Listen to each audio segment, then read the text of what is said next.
winter months, it just seems like winter's never going to end, and spring's never going to come. We can't get outside and start digging in the soil or cultivating or planting anything, and it makes it tough to get through the winter time.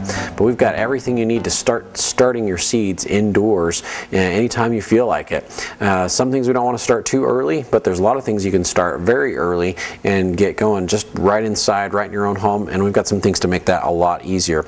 Of course, it's very important to start with the right ingredients.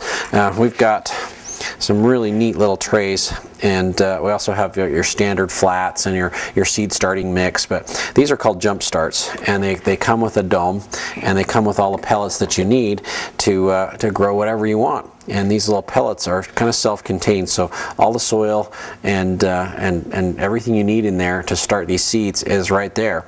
And once you get these expanded, we're just going to add water into the tray, and these little pellets will expand out, and you can put the seeds right in there. I'll show you how that looks. And then you just put your dome right on top, and it keeps the heat and the moisture inside, and you can get your plants to germinate very quickly. So these jump starts come in a couple different sizes. So this one happens to have 36 pellets in it. I've got some smaller ones that have 12 that'll fit right in a windowsill. I've got some bigger ones that have 80 in them. That's the size of a standard flat. So very, very simple and very, very easy to use. The jump starts work out great, but once you get those pellets wet, that's what they're going to look like right there. So I put a little bit of water in this little tray, and it just expanded out, and there's peat moss in there that we can plant our seeds in. And a very, very simple, very, very easy way to go, and you just can't believe how quickly your seeds come up. So I grabbed some pansies. This is a really good time to start pansies, but if you want to start some seeds early indoors, not only can you do some flowers like pansies or geraniums or petunias, but you could also do herbs. I've got some herbs growing, and I'm going to show you those here in just a second as well too. But you can do some of your really early crops, like you could start lettuce, you could start onions, you could start cabbage, cauliflower, and broccoli, because those can be transplanted outside as soon as the soil is workable. And sometimes that happens the latter part of February, sometimes it's the first part of March, sometimes like the last couple of years it's the first part of April, but you just never know what's going to happen. But those are some of the things you can start indoors right now. So I'm going to take a few of our pansy seeds. I'm going to just drop a few into my scale here so I can pull some out, and we can take those seeds. I'm going to grab just see, those pansy seeds are right there. You can come in and pick out as much as you want.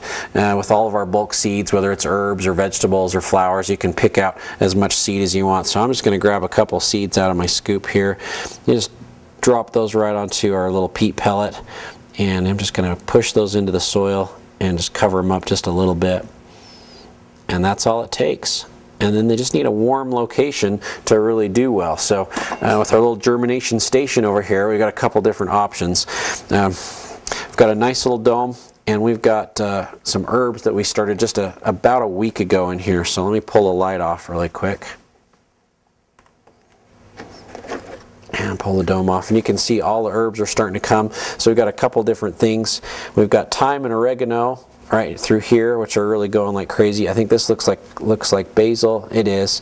And then we've got some chives and some parsley that are a little bit slower coming, so those take a little bit longer. They're usually about 10 days to 2 weeks before they germinate. But we've got all these other herbs that are just taking off like crazy, and we started them in a plug tray so we can transplant them into some larger containers. And we also used our heat mat. So underneath the tray we have a heat mat that keeps the temperature at about 75 to 80 degrees pretty consistently, and all of our seeds just have germinated like crazy. But once they've come up, what we've done is we've taken one of our new Sun Blaster lights, and that's what this is. The Sun Blaster doesn't generate too much heat, just a little bit of heat, and so it's not really all that hot to the touch, but it could sit right on top of our little grow dome, and it just fills that dome up with light, and the herbs are just absolutely loving it. So they're growing great, they've got great color, and they love this light. It's a full spectrum bulb, and it comes in 2 foot, 3 foot, and 4 foot lengths, and it puts out every wavelength of light that the plants like. So it's really an amazing setup, and it not only does it reflect the light down onto the plants, but this reflector up here actually splits the light rays and amplifies it, and so it produces more light than a standard light would. So the sun blasters are pretty amazing and very inexpensive as well too. So they do a great job. So we're loving what the sun blasters and the heaters are doing for our little plants. Once your plants get going, or actually when you're just getting them watered, in the water that we put in here, we've used a little bit of our seed starter from Bicor. The Bicor seed starter is amazing at helping your seeds germinate quicker, but also has just a little bit of fertilizer in there to help them get going once they germinate and start to grow. So just a little bit of fertilizer, a lot of great biologicals, and just a great way to get your seeds to germinate quicker and be much more vigorous and productive faster with the seed starter from Bicor. So we water our plants with that when we first get them planted, and then every time they need to be watered, just to probably for the first couple of weeks, and then we'll switch to a higher fertilizer as the plants start to get a little bit bigger. So this is a great time of year to start some seeds. We've got the soils, we've got the trays, we've got the lights, we've got the fertilizer, we've got the heat mats, we've got everything you need to start your own plants indoors, and we're going to have our herb garden going here in no time here in Anderson's Seed and Garden.